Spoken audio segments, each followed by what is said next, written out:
Hello, ladies and gentlemen, and welcome back to more of the Star Ladder our I-League Star Series Season 3 American Qualifier action here. I'm Coddle Guy. I'm going to be joined for our next two Best of Twos by a special guest here. I should have Tsunami joining me remotely. Hello, Tsunami. I have no idea if I'm going to be able to hear you loud and clear or not. We've been doing some audio finagling, as you've already heard.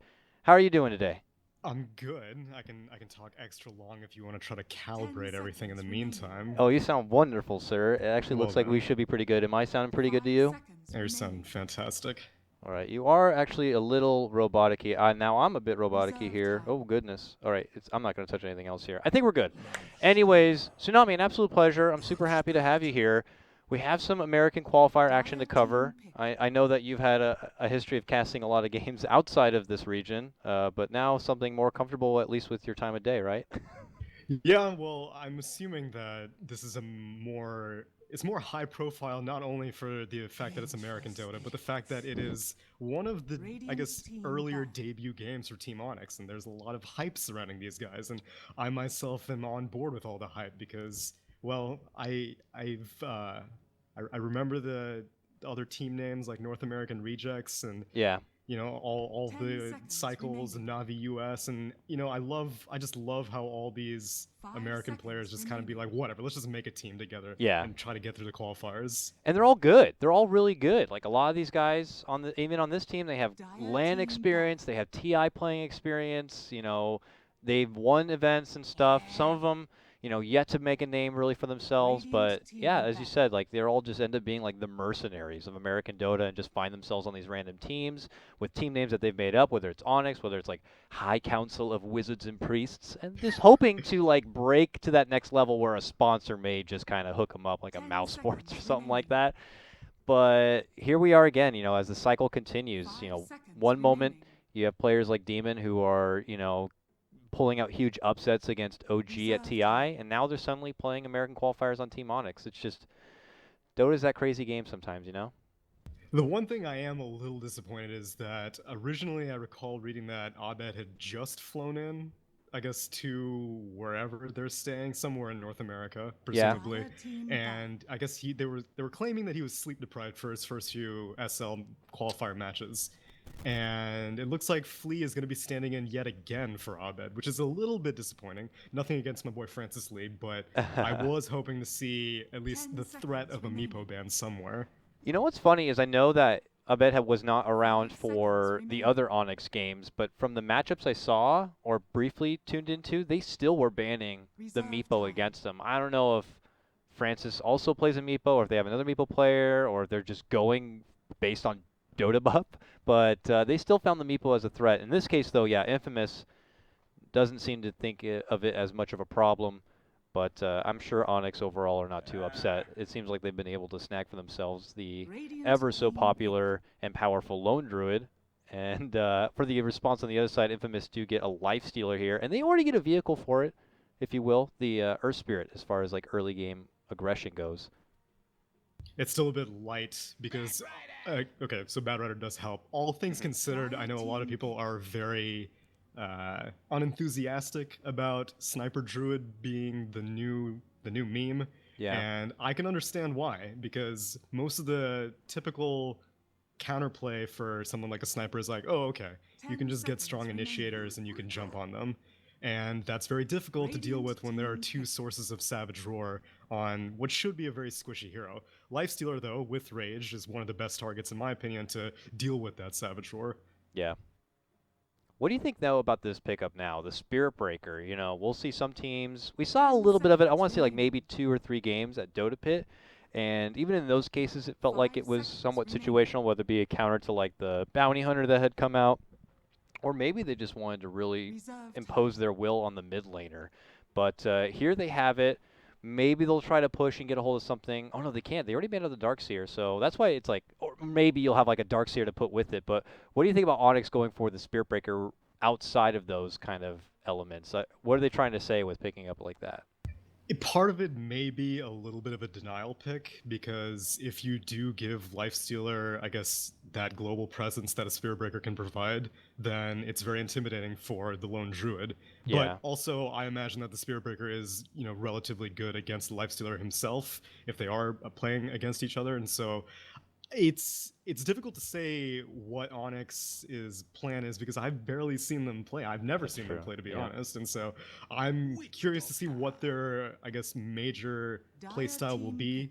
The stereotype for North American Dota is obviously high aggression, and Omni Knight and Spirit Breaker definitely have aggression written all over them. And I think if I remember correctly, a lot of I've heard some pros talk about how Mason used to be like ridiculous with playing ranged Lone Druid in pubs, even before like this 2017 Lone Druid with Dragon Lance and his new talent tree even came to play. Like he was playing it ridiculously back then, and they were just like, "This is ridiculous. Why are you doing this to us?" Now, we get to a point where it's actually kind of in the meta. I'll be curious to see if that's just like the Mason staple form or not. Because I'll be honest with you, I'm not even like fine tuned with the positions that they're going to be playing here. I Uh, can tell you what Liquipedia tells me. yeah, it's like, and then we don't know if like they have like that role swap capability, like a certain hero comes in and they have a specialist for it. They might want to try to change things up a bit. There's still a lot to learn about Onyx here, but yeah, I'm going to be interested to see.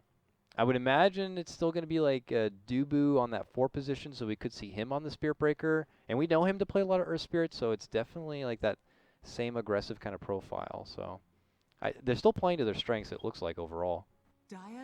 Yeah, I guess the only gap may be Flea's hero pool because Hmm. I'm assuming that none of these heroes that they've selected so far are going to be going mid, and well, Infamous hasn't really shown their mid either. So I'm curious to see if actually I don't really know the mid player for Infamous.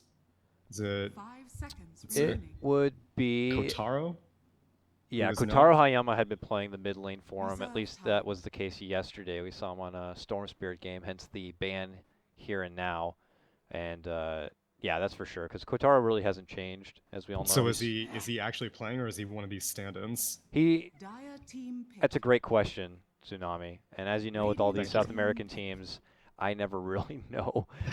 Because they change their names. It doesn't look like he's actually here. It doesn't look like he's here actually. Stinger, J Hope, Super Benjaz, Valkyria, they were all there yesterday. Killer Queen was not, though I want to say that avatar looks familiar. So to be honest with you, that could be Kotaro under yet a different name. But I can't even be 100% unfortunately. I'm sure I'll know the answer by the end of this game. Someone will be like, "It is Kotaro, sir," and they'll tweet at And me that's about why it. we're the experts. Yeah. But unfortunately, we won't know for now. We'll probably get a better idea based on the pick. They're banning like they're going against Kotaro. I mean, known for that Storm and also known for that TA. It is going to be intriguing to see what they go for here. And I'm still interested in what Onyx are going for. So Shadow Fiend is a staple mid pick, but all of Onyx's, I mean, I guess these new ranged lone druid shenanigans can be played very effectively mid, Yeah, but you can really play it effectively in any lane. So it depends on what lane they think will be best to bully the Shadow Fiend. I know it is intriguing to see the Shadow Fiend come up because I know like when the last time the Shadow Fiend was like super prominent as a mid laner, like going against a Spirit Breaker, Earth Spirit, like those kind of just come to the mid lane and bully you a bit. Like he hated that kind of play style. So I don't know. Does that mean we'll probably see the Witch Doctor flirt around with the Shadow Fiend lane? I don't know if you want to be leaving Lifestealer on their own. Should there be concern for the Shadow Fiend a bit? I just feel like he might be under some threat here. He definitely is because any Spirit Breaker just himself doesn't even matter what hero you pair him with will make Shadow Fiend's life hell. Thankfully, Witch Doctor is probably one of the best counter Spirit Breaker ganks. Like if he gets a early TP scroll, which I hope J Hope will be sitting on that like from 30 seconds into the game. Because if I'm Onyx, I'm going to be hassling Killer Queen's Shadow Fiend constantly. Yeah, we'll see if that's the case. Early smoke comes out. They'll get that early deep ward commitment here for the bottom lane. And as we know, always a lot of strong value in getting that kind of intel to read the lanes ahead of time. But there's doesn't seem to be too much fishy business here with the laning, at least as far as Infamous sides go. They do smoke themselves too. And we'll kind of roll out. No early aggressive lane for them. Seems pretty straightforward. Their stand-in slash Kotaro is going to be playing Shadow Fiend towards the mid lane. So no real funny business here. I say that, but I am seeing a kind of a congregation in the bottom lane here from Onyx. I suppose they're going to be playing probably the Omni-Lite just in the off lane, but do you think they'll find more value in keeping like Demon down here with them?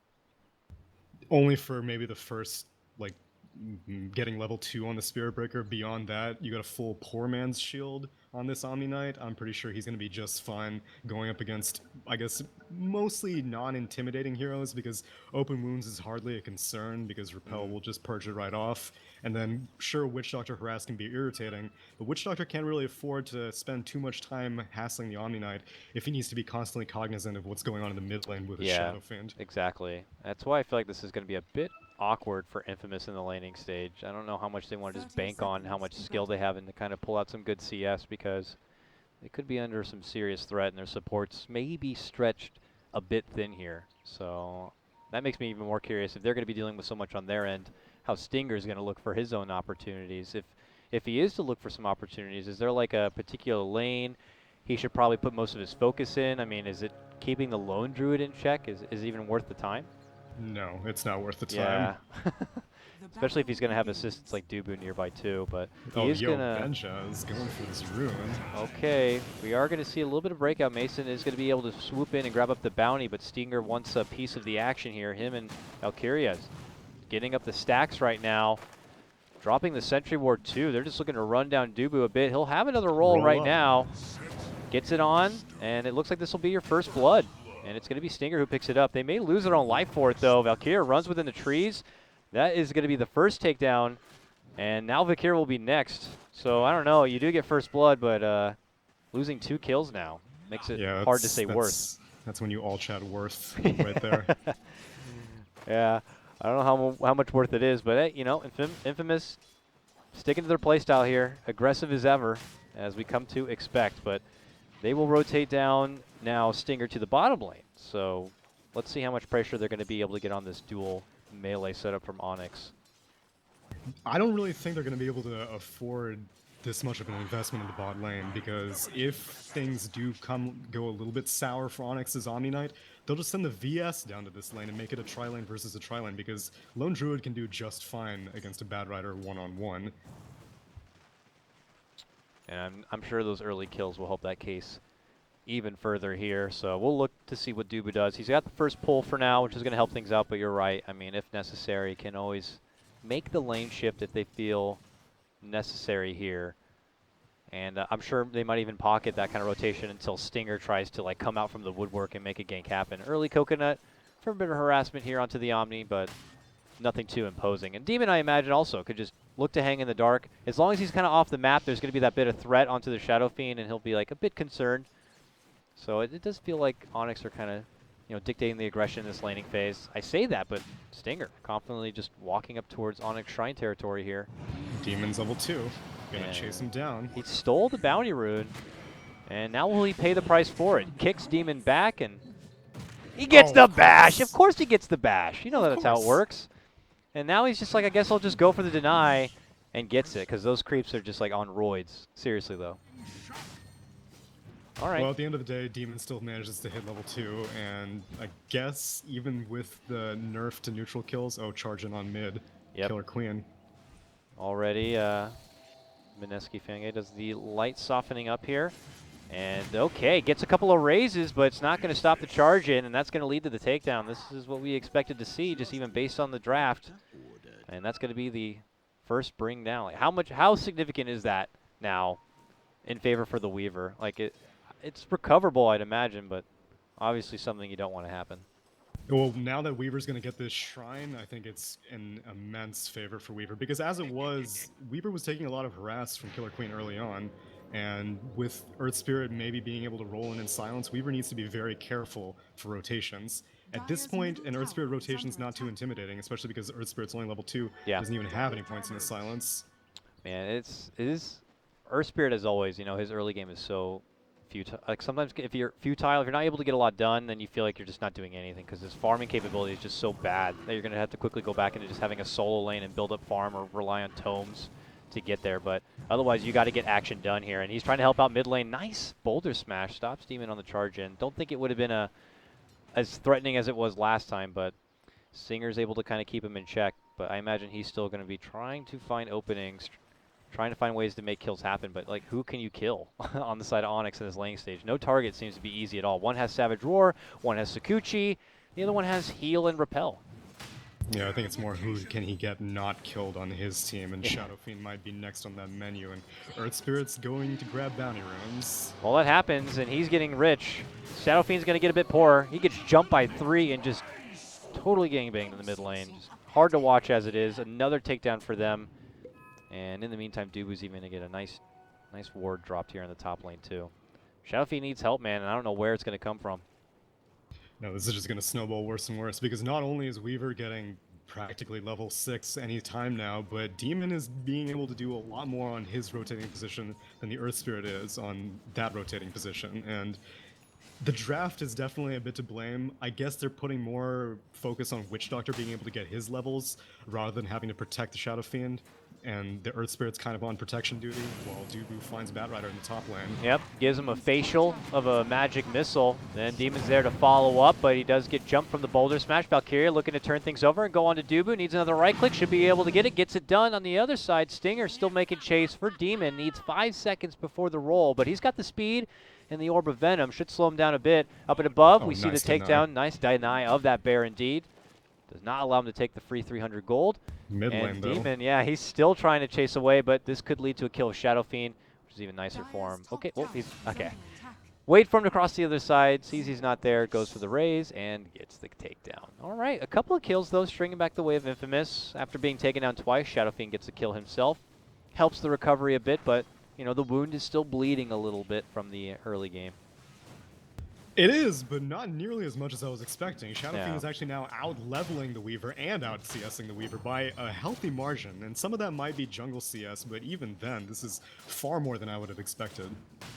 Bottom lane, Ben Jazz getting charged up by Demon. He pops the Rage, forgiving Bash, but obviously without much extra to offer, they can't pursue.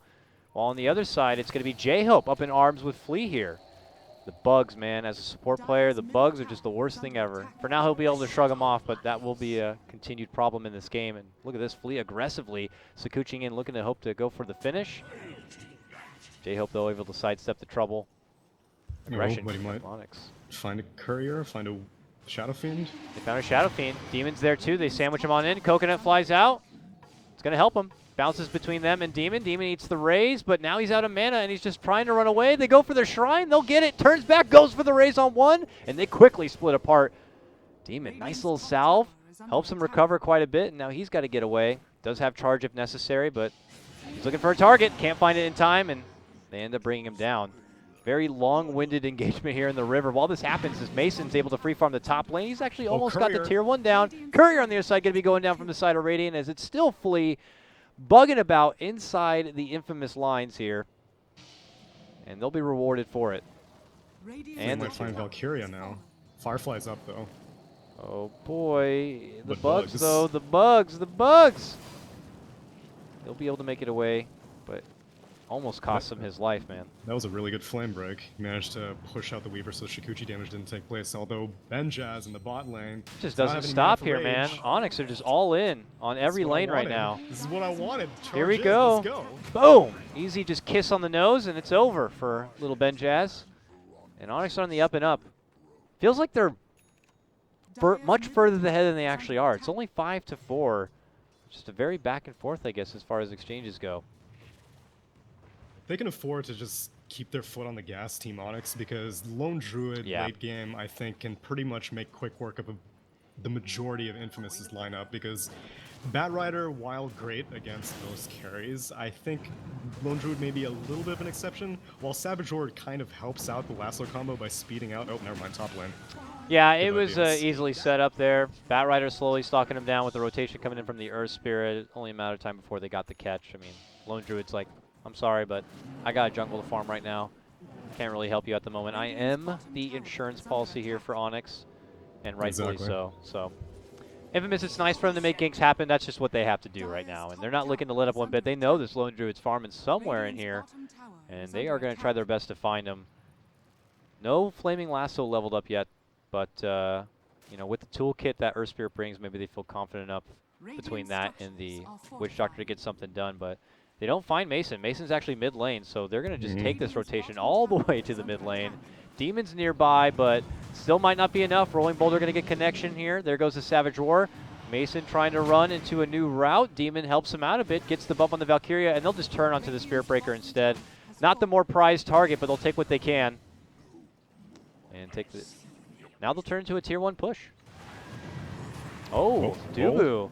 Kick. They're going to go all the way in for him. Yeah, he's reserving the kick for now as he has light on mana, and they'll be able to get the finish there. But let's see if Onyx goes for a fight back now. Flea shows up, dishes out the swarm. A lot of damage onto the bear, though, at risk of losing and gaining that money over to Benjaz. Demon, in the meantime, going to get the charge on in. Looking to go for the Shadow Fiend. They will get the takedown. Him and Flea will be able to bring down that guy, but it looks like Mason up in arms. Savage Roar keeps him off. Valkyria to the high ground, but Demon looking to make chase here. Oh, nice flame break. Bumps Demon back down and below, but he is still not safe. Tries to go for the admirable TP. We'll be able to make it out in the meantime. Dubu gets the takedown as Stinger was trying to make it back inside the base. The chase was on between the Omni Knight and the Dubu Vengeful Spirit. Jesus Christ. I don't think I've seen such coast-to-coast ganks before. Yeah, ever. this is crazy. It's like the exact opposite of my last series. The NP matchup, they were definitely taking things a lot slower against Freedom. This one, if there's a kill in front of you, let's go for it. Hell, even if it's not in front of you, let's go for it anyway. Mason right now, farming pretty aggressively, but he feels safe. Roll. But for how long? I like that. Nice little grip to pull back into the roll, but obviously he's too far to be able to get an easy connection with the boulder smash, so Mason will be able to make it away. And, you know, he's got to be feeling pretty good. He's avoided a lot of trouble. Dodging the gank that they were hunting for him through the jungle, and then the mid lane was saved by Demon. Now avoiding trouble in the bottom lane. He's just going to find a new place and a new home to farm up. Into a sentry. But yeah, Flea running into a bit of trouble. They'll catch him with the silence, the death ward. He'll just time-lapse it off and walk on away here. Awkward little engagement for Infamous is not going to lead to any sort of prize, but we go back to mid lane. Nearby, we have Killer Queen, the stand-in, farming up on the Ancient camp as Onyx are considering maybe going for a finish on the tier 1. They fend off. Everyone's just reacting to each other, I feel like. They're just taking their business to wherever they feel the other team is kind of looking to make their push happen. It's only like Mason and now Benjaz. They're like, we got to dedicate and farm elsewhere.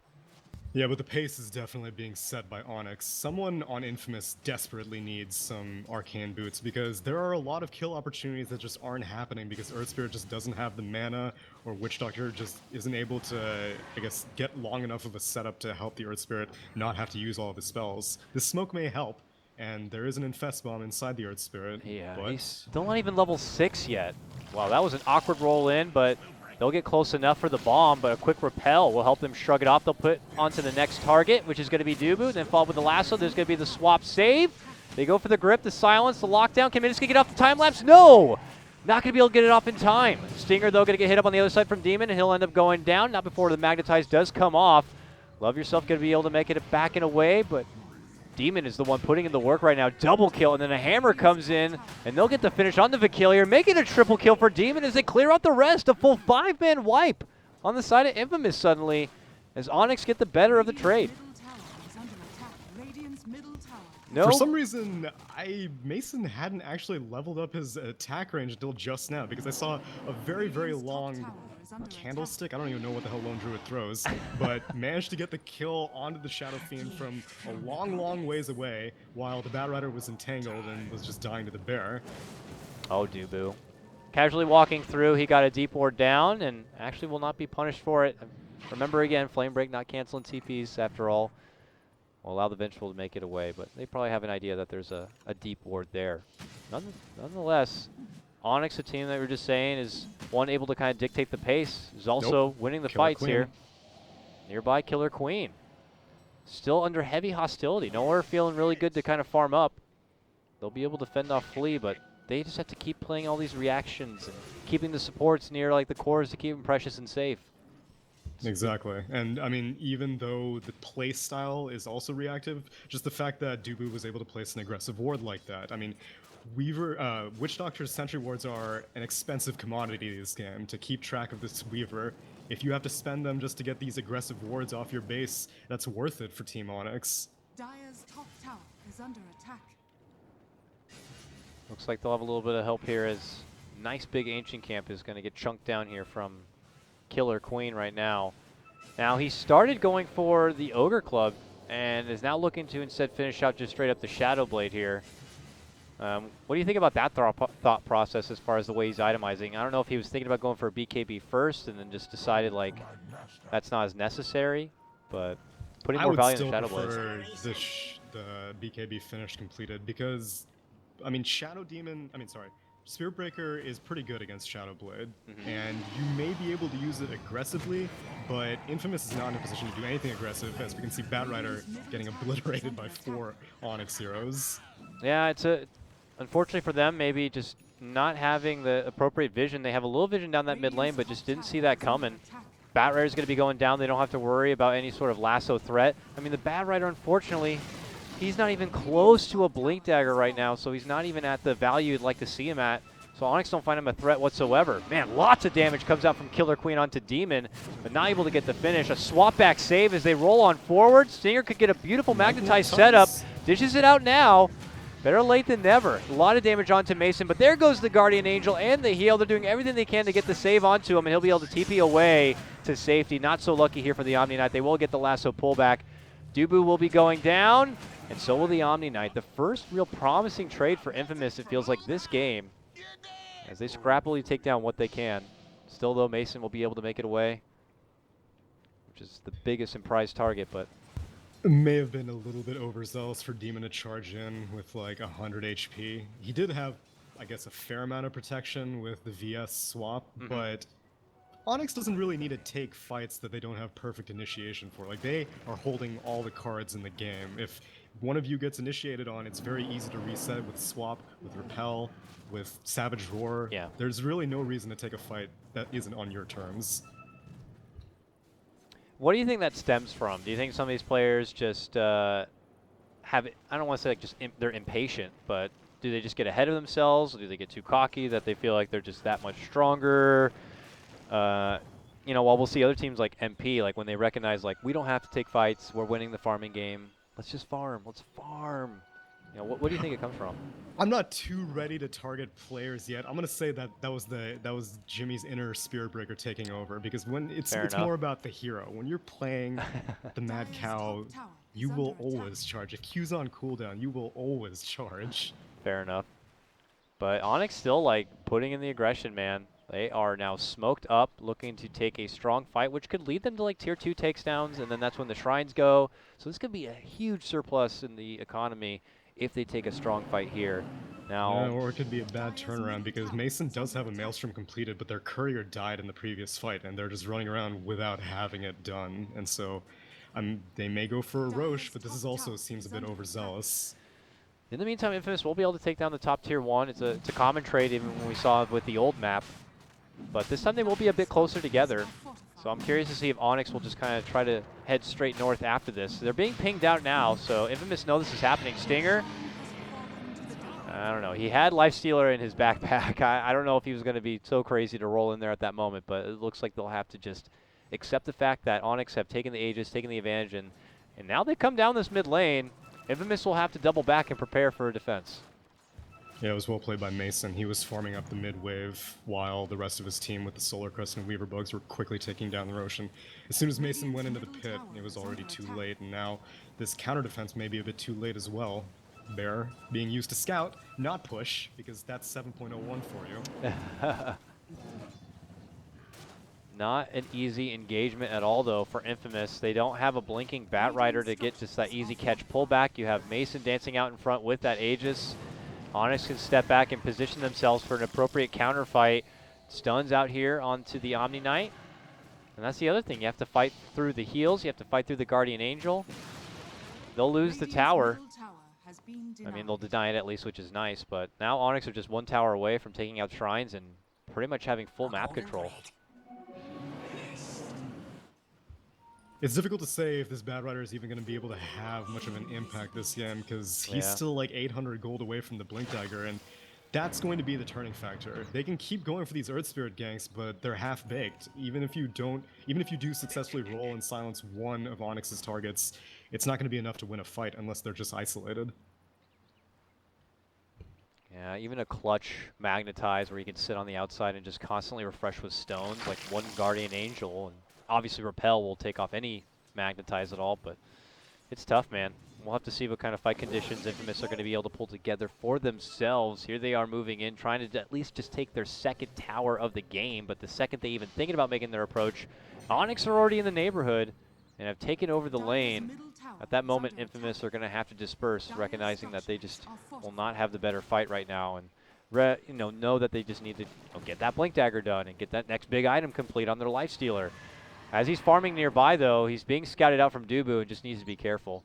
Luckily, Dubu is only still level 1 swap, so it's not going to be an easy setup for him. Any kills are just gravy for Onyx, though. It's all about the map control. Even though they're taking all the towers, the fact that this Witch Doctor and Earth Spirit are so poor that they can't even reclaim any of the map control. They know there are wards galore in their Radiant jungle right now, but they can't do anything about it. Radiant's bottom tower has fallen. And now they got all tier 2s down. And no surprise, they're just going to head up to look probably to take out the shrine right away. This is bad, man. I mean, how good is Infamous's high ground defense? It's not really good. Still, Batrider need Blink Dagger. And at that point, it'd help a bit to isolate one target and pull him back in. Because by the time Onyx do even consider moving to the high ground, they won't have that Aegis. I don't know. Do you think that Infamous can, like, do some sort of holy defense? Let's see what Shadow Fiend's up to, because I think he is really, like, even though initiation is important, initiation will only get you so far at this point because of all the heals and as I say that. He goes into Shadow Blade, but the charge is already out. But yeah, as mentioned, no detection here on hand.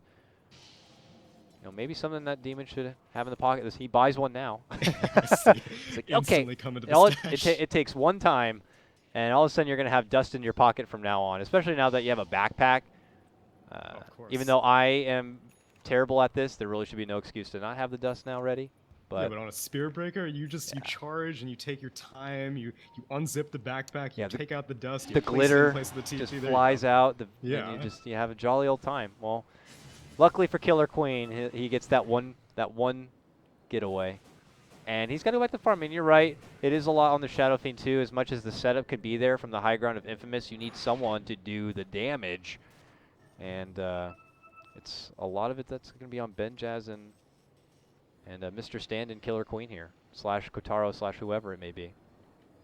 Which also has me wondering why Shadow Fiend went for a Mantis style, because when you're this down, the reason that you would get a Mantis style is if you were concerned about something that's good to purge off, and I don't really see anything on Onyx that's worth purging. I guess maybe Wave of Terror, but that's minor at best, because this Lone Druid now has a completed Mjolnir. It's a lot of magic damage, since charge coming in on Killer Queen now. Yeah, he's going to Manta off the charge. Oh, no. Ah, brilliant. That's definitely how it works. Yeah, maybe he's going for big plays. He'll just Manta, bait out a swap. Awkward setup from Onyx. It's a good question, but whatever the case may be, he's walking in Shadow Blade now. Sees Mason before him. Aegis is gone now. He's not with his team. I mean, close by. Flying in his bat with the blink, with the bomb. Dubu, one more click. They'll get the finish there with that bomb pickup, and they may be able to go for the bear as well. They actually stopped their chase at that point. So, I mean, it's just Dubu going down, and Onyx will just reset from that lane push. It's not too shabby, but that was the Blink Dagger reveal of the Batrider, and they didn't even really use the Batrider, so they'll take what they can get, and at least Shadow Fiend, I kind of would have preferred maybe even an Ag on him, because he's almost level 20, which means that Ag will provide a lot of damage and survivability, which is a good hybrid for what Shadow Fiend needs right now. And the ulti, with the way that Onyx is going to be sieging, which will likely be Lone Druid from a very long range away. As I say that, Mason transforms into melee form, but just for the cry, I need to get used to this new bear style. There's definitely a lot to learn here. I'm not even a big Lone Druid player myself, but I've definitely already recognized how ridiculous the hero has truly become. Lots of new stuff being unfolded every day here from the Lone Druid side of things. And as already mentioned, Mason was already very excited apparently about playing lots of Lone Druid in his games even before these new changes. So I suspect that any future matches moving forward when you're playing against Onyx, Lone Druid is definitely going to be something in the forefront, whether it be banned or first picked. It's working out pretty nicely for him here and now. But I'm curious how much longer they're going to be looking to wait. For now, has built up, got the Mjolnir complete, and now has a Scotty lined up for him. So that's a little different than what we've been seeing, at least for these past days. Yeah, I don't really know if tanking up is necessary. I feel it's more aggressive just to make sure that the Lifestealer can stay kited once he emerges from an infest spawn, that on the off chance that he does manage to rage through a Savage Roar and does manage to close the gap onto a Lone Druid, and Lone Druid manages to not get swapped or Guardian Angeled or anything else, then sure, go for the Scotty. Or charge in. They're racing towards Benjaz. Demon gets the spot, the eye on him, the charge, and he can't even react before going down, and just as fast, Valkyria jumps in. He also going to get dropped, both of them out, 45 seconds without a buyback, and just like that, here comes Team Onyx down this mid lane. How unfortunate, as now this is going to cost Infamous a little bit. I don't think they're going to have much to react to without those two available to him, but Killer Queen will move in, dishes out a couple of raises.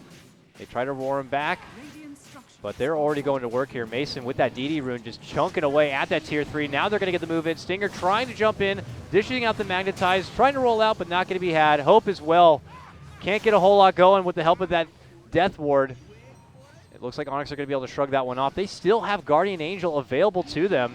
And now Killer Queen looking to make his move in. As he steps in, going to get charged up, getting a hit with the dust. Right click's coming out from Mason. It's going to be Fleet taking down the Witch Doctor at that moment. Benjaz is back now, and so is the Bat Rider, but the tier 3 is already down.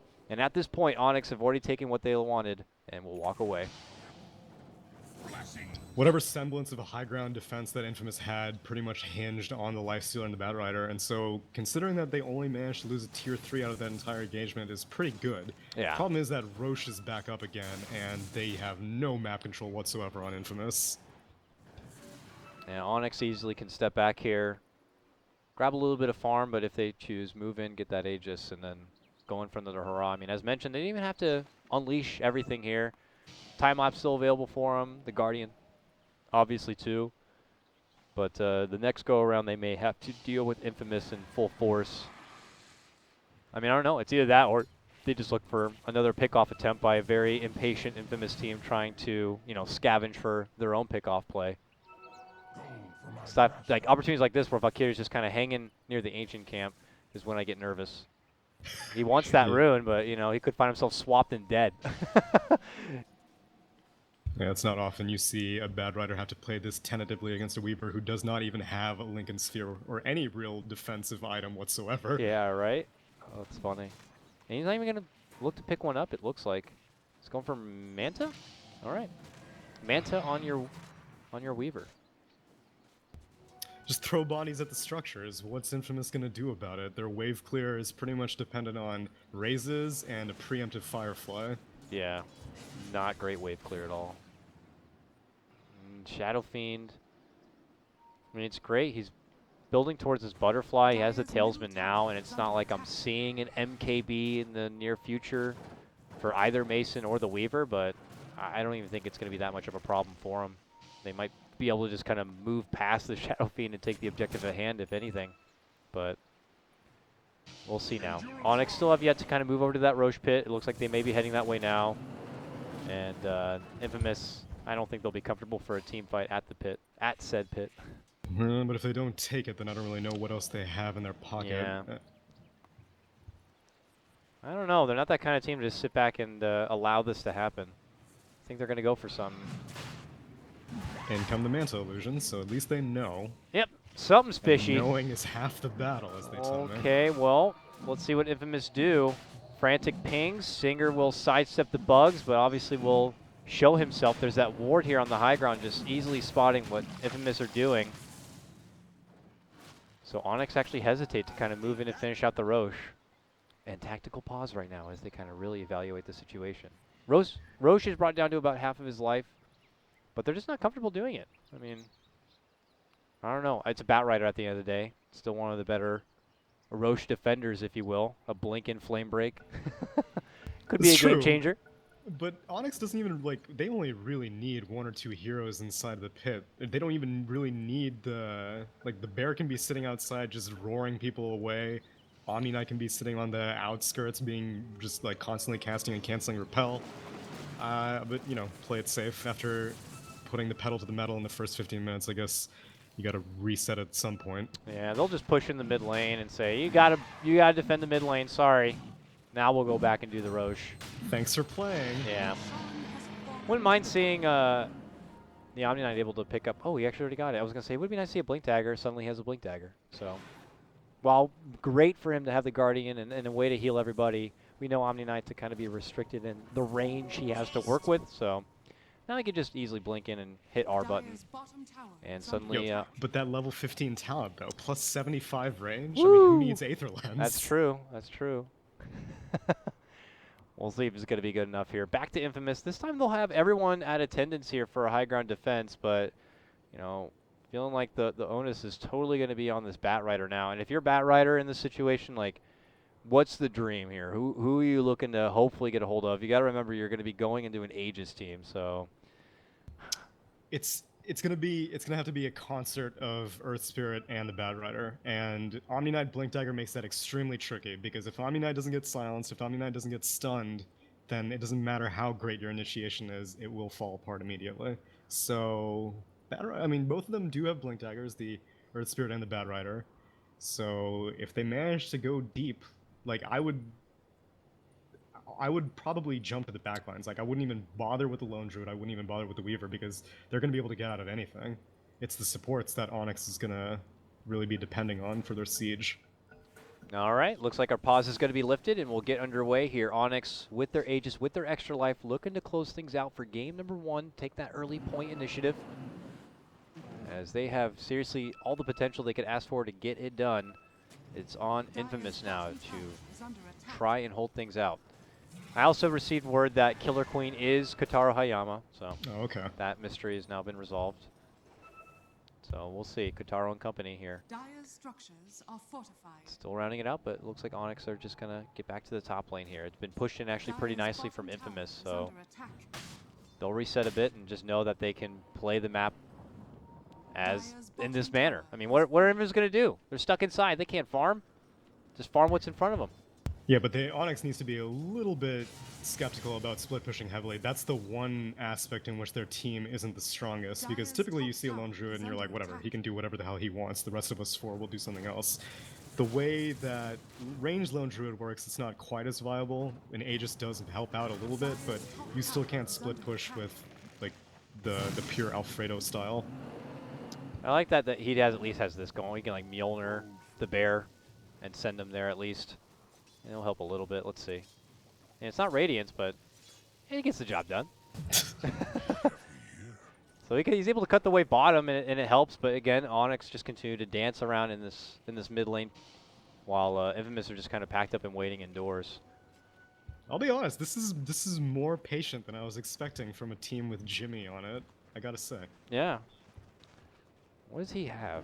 He's got Glimmer and Solar Crest, so. I don't know if he's going to be the one to make the call and to lead things out. I mean, that's what Spirit Breakers do. They cause chaos. He'll go charging in, and Infamous are going to be the team forced to react.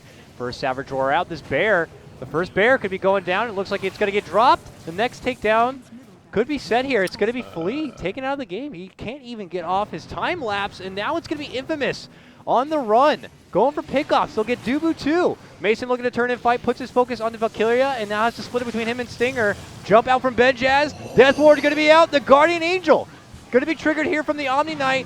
He's shrugging it off, though. With the repel, Mason can still fight, and there's not enough firepower coming out from Infamous on this one, but Benjaz says he's got enough. He is going to finally be able to break through and take that Aegis down. Look what's waiting. A Requiem right at the end of it. Beautifully done there from Kotaro. And they will quickly get the better end of this fight and look to go for the 5-man wipe. Demon's going to be the 4th one to be dropped, and now here's the Omni Knight trying to desperately blink back it away, but it's looking like Infamous certainly did hold, and they're not done yet. Right clicks to come out. He turns back, goes for the heal, trying to at least get the Bat Rider takedown, but it's not going to be had. Tsunami, a full 5-man wipe on the side of Onyx. Infamous hold their mid lane. All right. All right.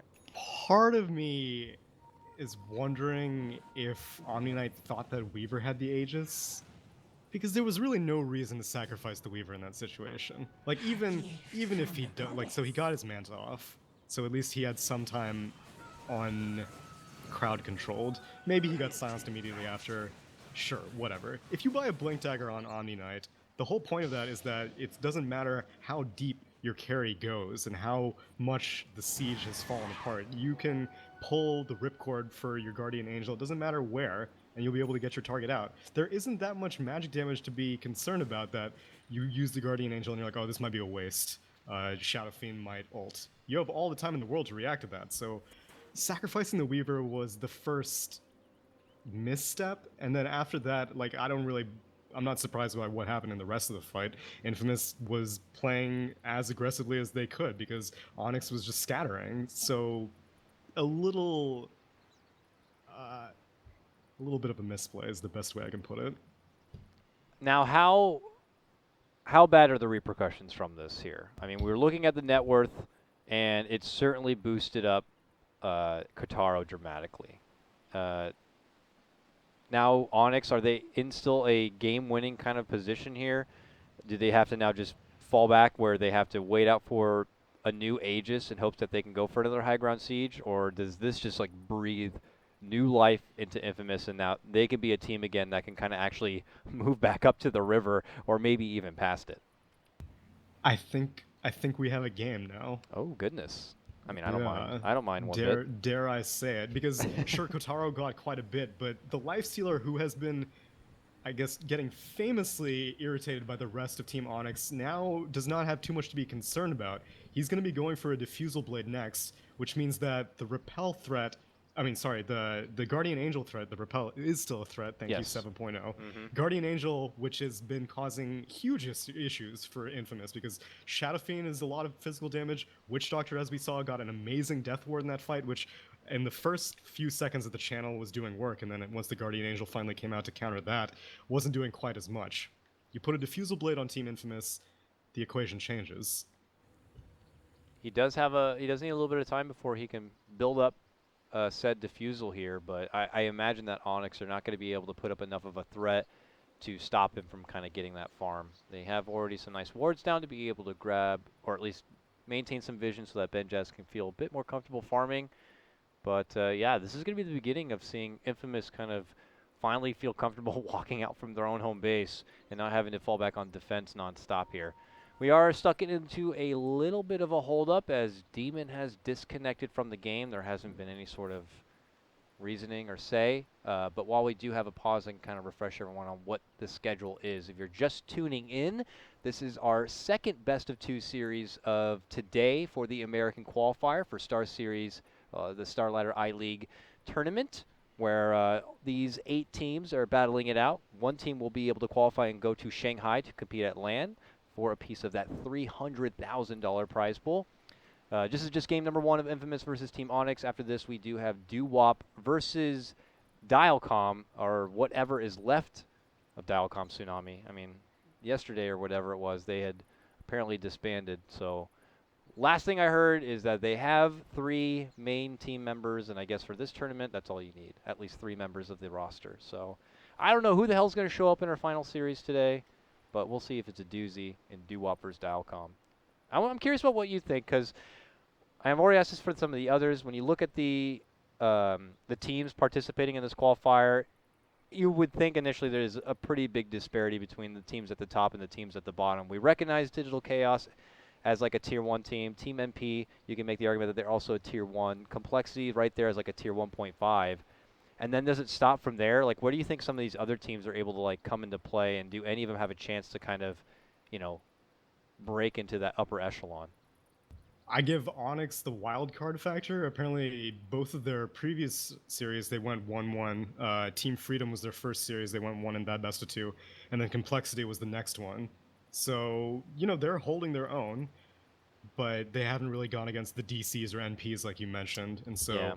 there's there's a wild card factor to be involved. And I wish I could be more authoritative on the South American teams, but well, I can say probably with confidence that I'm not too strong on Dialcom, because man, really I would love to be a fly on the wall when they were like, "Hey, we're qualifying for something, but let's not do that anymore because we all hate each other or Yeah. whatever the reason was." Yeah, I know they were like also forming the Not Today squad, so it's really hard to gauge like what kind of talks are happening over on that side of the world, and you know, if they're like, oh, if you want to be part of this team, you have to join it now or something, or if they wanted to get salary. Like, I have no idea, but whatever the case may be, it was enough for them to pull out of at least the series yesterday to go join with that new squad. So we may be seeing some classic South American faces though on this Dialcom team. I know, like, briefly Smash even stopped in, and where I'm like, you're not on this team, like, why are you here? So he might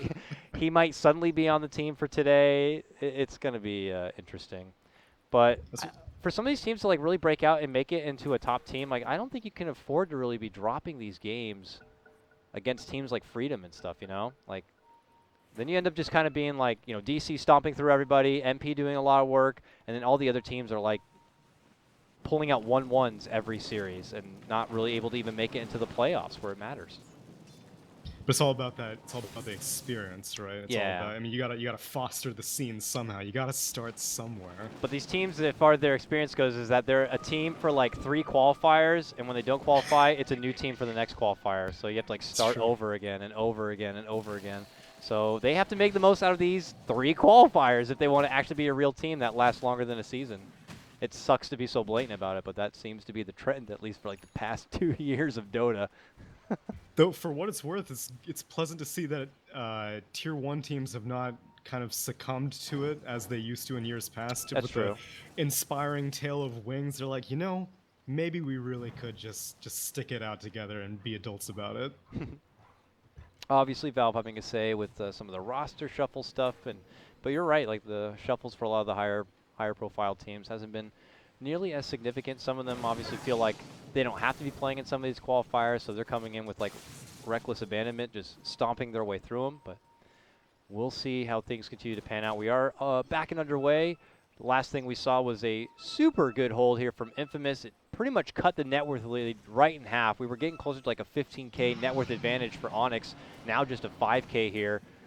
But a charge in from Onyx now, looking to take the lead right back. The first sight is going to be onto this Bat Rider, looking to bump him back. He does hold that gem. If they can get a hold of it, that would be sweet, and they're going to be able to do so. Infamous scrambling, trying to get back inside. A zoning boulder smash will help keep them at bay.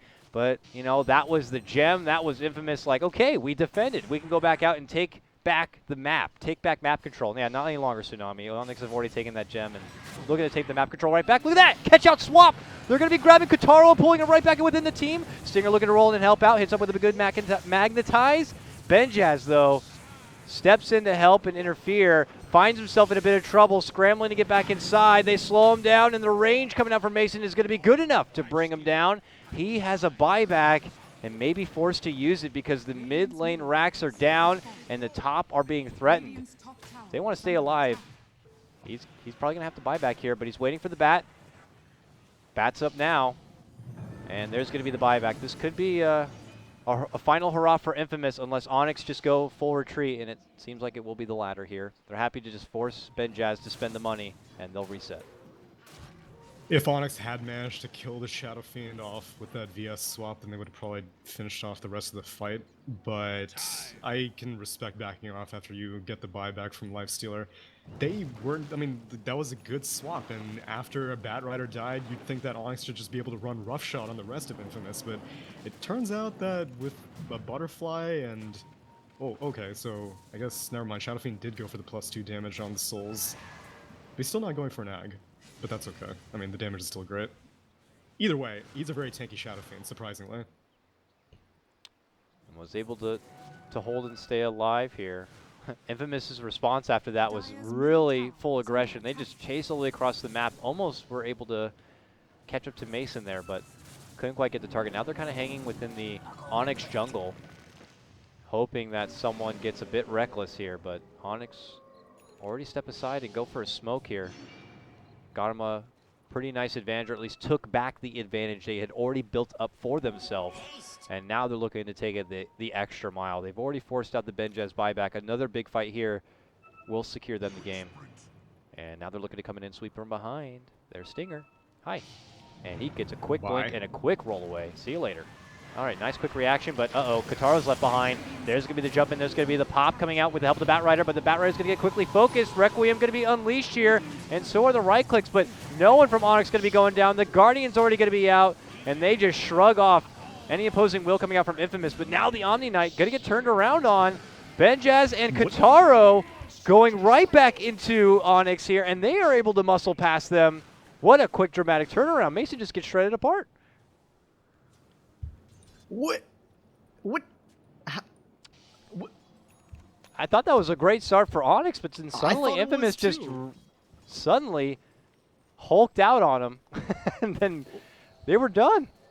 Like, I saw the Guardian Angel, and instantly I saw a bunch of red HP bars just like stand still, and I was like, okay, well, I guess now this is the part where Infamous dies. Shadow Fiend unleashed the Requiem, and it turns out between the damage reduction and the vast amounts of magic damage itself, there was not much that Onyx could do after that. They got a few supports. They got the... Actually, I'm not even sure if they managed to kill the Witch Doctor or not. I didn't... Like, Death Ward was used, but I didn't see him die. But regardless, they're not really able to kill this Shadow Fiend, and that's the big problem. And, I mean, Lone Druid went for an MKB, so you'd think he'd be able to go one-to-one with him. Uh-oh. Evidently not. Demon thinks about charging in. There's going to be the quick swap going for the Shadow Fiend here, getting hit from Mason on the high ground, able to still walk away, still able to be a tank, while Benjaz moves in, gets the finish onto Dubu. They will lose their Batrider, and then Demon gets another strike finish onto the Shadow Fiend. Back the way of Onyx onto this fight, it looks like here. The support's trying to fend them off. Stinger will be able to make it back and away. Hope, not so fortunate, clinging onto that gem. Not going to be holded here. Mason takes a triple kill for himself, and Onyx just frantic to run to the Infamous base. They do have a buyback on the Shadow Fiend, but not for Benjaz, man. He's going to be out for over a minute, and this may be it. Unless Shadow Fiend can just dig deep and channel his inner spirit animal. Souls. Yeah, Needs to get some souls. I don't know what he's going to be able to pull out here. But this is another Rax down. Bit scary there for Onyx, but that was a more confident, well-positioned fight. With a nice swap setup onto Kataro, now flirting in. Mason going to be forced to trigger his BKB as they round the corner and look to go for the full mega push. Now in the bottom lane, this is the final hurrah coming out from Infamous. Still going to be without their Benjaz Lifestealer for about 40 seconds. What can they do to hold? Not going to be looking like a whole lot. Up, and Demon is connected again. What is he playing on right now, huh? TI-84. You know, they have a lot of players connecting from all, I imagine. Well, they said they have an American team house that Abed's coming out to. Is that true? I don't even know. I believe that's what So I is recall hearing. So is Dubu on site too? Whatever team house they're playing at, maybe they need to get better internet. Maybe. But now more than ever, Infamous. We've seen them in this position once before, having to pull out the desperate hold, but I mean, I don't know if they're going to be able to do it this time without Benjaz at the ready. They're low on can stones. only strike so many times. Yeah, they're low on stones as far as where Stinger is. Batrider does have Blink and Lasso here, but no bomb to go with it. And they fully decked out Shadow Fiend. The bear is dead, and it is on cooldown also. So that's good. And if this was a Radiance kind of bear situation, that would be amazing. But look how goddamn strong Mason is. He's got his His MKB, BKB is Scotty, down. and everything, man. Yeah, he's large. This is a very large lone druid. So how do we diagnose this? Is this a testament to the strength of lone druid, saying that you can get team wiped 2 times and it's all good? Because if you just win one other fight, then you're back in the game. Is that what this means?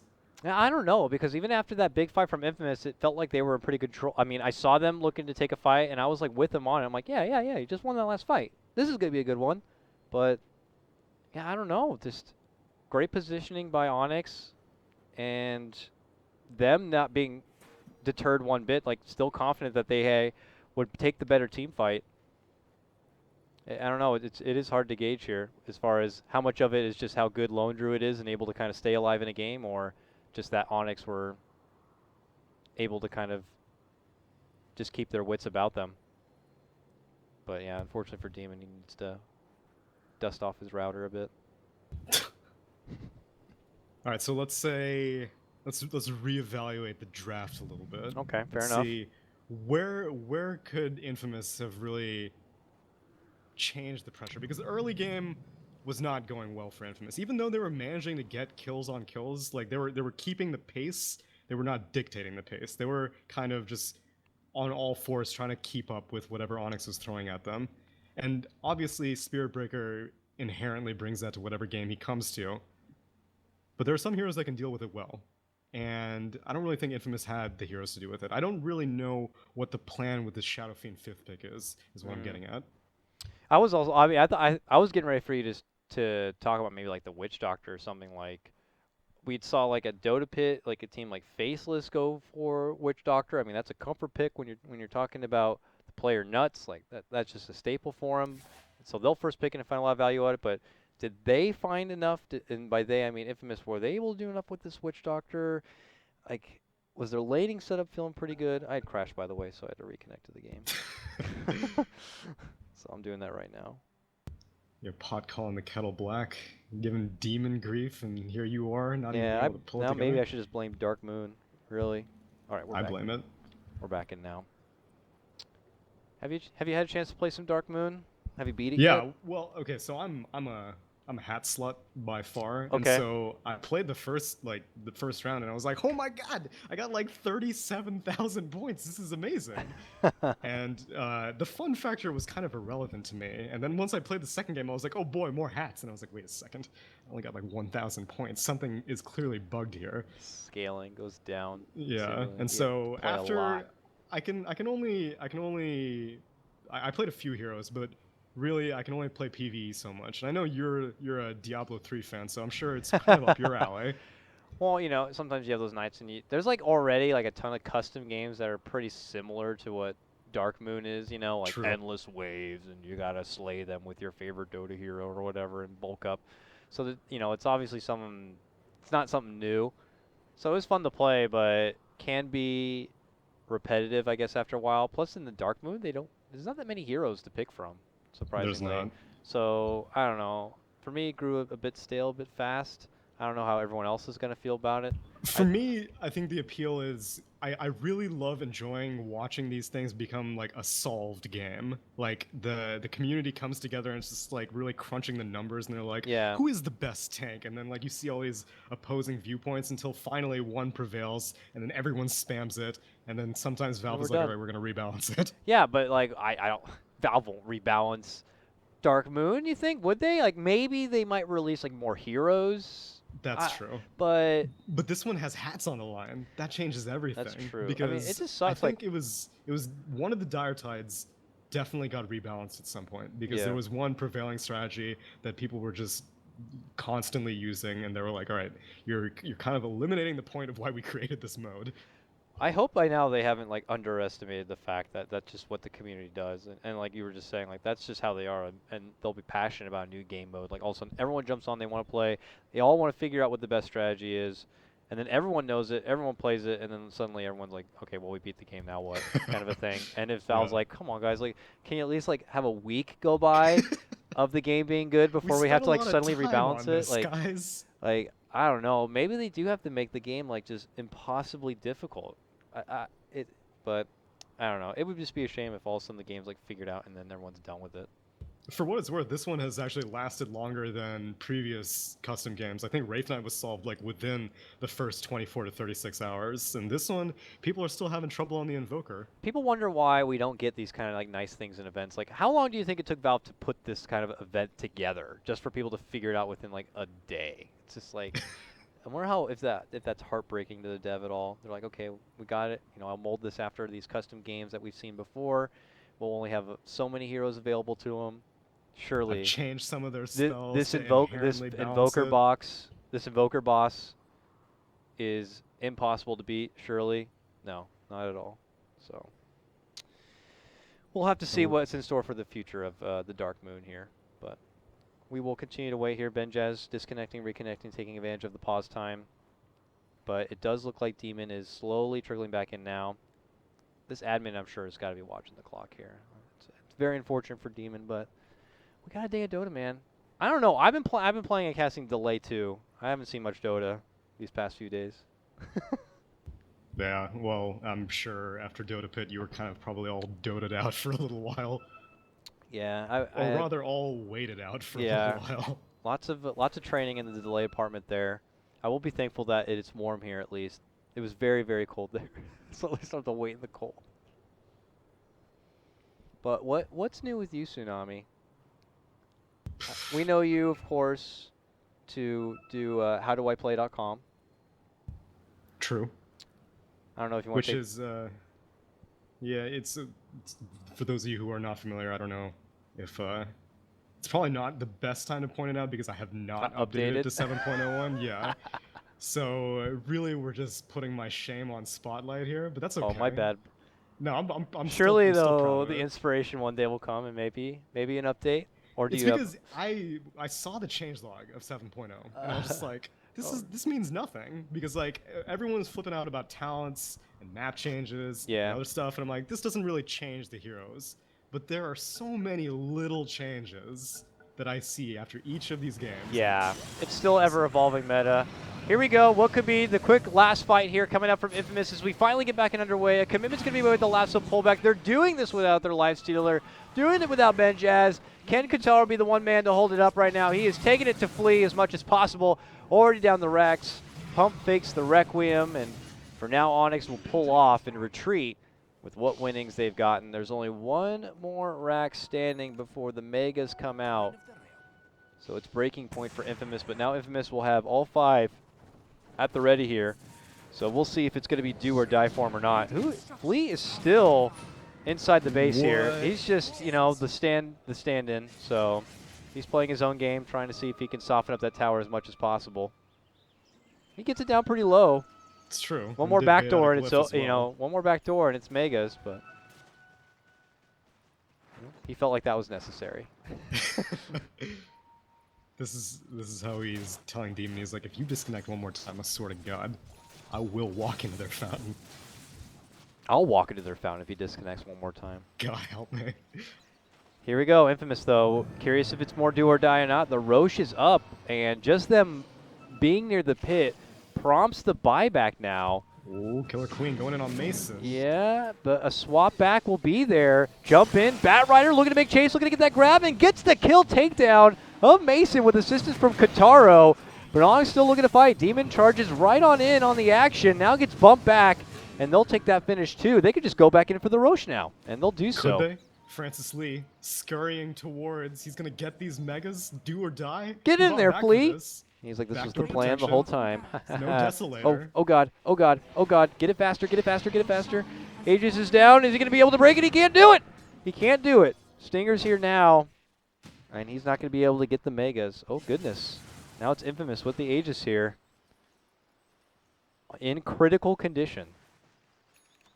Not quite sure why this game is still going on, but God help me if it isn't exciting. It's a game, all right. These are the kind of games you probably would not see in the big time, but, you know, Infamous, as scrappy as ever, have just managed to continue to keep themselves alive here. And Onyx, I'm sure, have been in a position where they felt like they should have been able to close this one out probably about 10 to 15 minutes ago. But we got to applaud Infamous and their never say die kind of thing. We'll have all 5 ready to go here as they continue to fend off the Megas. We'll see, you know, what Onyx want to do about this. Like, what's their best approach? Do you split the lanes? You already were talking about how Lone Druid not notoriously known for being a great split pusher, but do you draw attention towards the top lane away, or? What is there to split push at this point, really, though? I mean, or at least draw attention away from the bottom lane, if you will. Like, I don't know how cheeky they need to be with trying to close out and get the Megas here. I don't think Infamous can, well, I've made a lot of claims about Infamous, and many of them have turned out to be false, so maybe I shouldn't make calls, but I'm relatively confident that they don't do very well against Mega Creeps. And really, it's just a range Rex. They, like Mason can take all of his items and then just put them on the bear, and the bear can probably do it. Glyph is down, but, you know, what do I know? I still build Radiance on bear. Yeah, honestly, it's not really that far-fetched anymore. Like, we just saw it earlier today in MP. Owie played the Midas Radiance build yesterday. Complexity also had it against their matchup of Infamous.